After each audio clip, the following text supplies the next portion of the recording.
Hello viewers, welcome to Healthistan YouTube channel. दोस्तों, आज हम आपको बताएंगे ऐसी वो कौन सी 5 चीज़ें हैं जो हर सुबह हमें नाश्ते में ज़रूर खानी चाहिए। दोस्तों, जिस पे नंबर 1 पर है ओट मील यानी कि दलिया। ओट मील इम्पॉर्टेंट नाश्ता है जो कि दिन की शुरुआत के लिए काफ़ी हेल्दी साबित होता है। दोस्तों, ओट मील सारा अनाज का होता है जो हमें 13 ग्राम प्रोटीन और इसके साथ साथ विटामिन ई प्रोवाइड करता है। दूसरे नंबर पर है दोस्तों एग यानी कि अंडा। दोस्तों, अंडे में वो सारी प्रोटीन न्यूट्रिएंट्स मौजूद हैं जो एक ब्रेकफास्ट के लिए ज़रूरी होती हैं। इसके अलावा दोस्तों, अंडों में B6 और विटामिन ए शामिल है जो हमारी सेहत के लिए काफ़ी मुफीद है। तीसरे नंबर पर है योगर्ट यानी कि दही।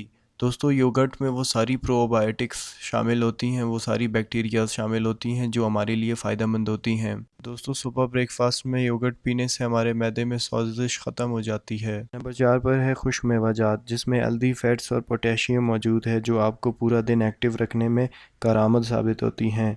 इसके अलावा खुश्क मेवाजात दिल के अमराज के लिए काफ़ी मुफीद है। मेवाजात ब्रेकफास्ट में खाने से दिल के अमराज के मरीज़ों के लिए काफ़ी मुफीद है। और सबसे आखिर यानी नंबर 5 पर है बेरीज़ यानी कि बेर। दोस्तों, बेरीज़ हमारे जिस्म को हार्ट अटैक जैसी बीमारी से बचाता है और पूरा दिन हमें एक्टिव रखता है।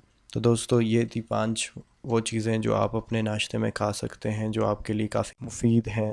तो दोस्तों, अगर आपको हमारी ये वीडियो पसंद आई है तो इसको लाइक करें, शेयर करें और हमारे चैनल को सब्सक्राइब करें।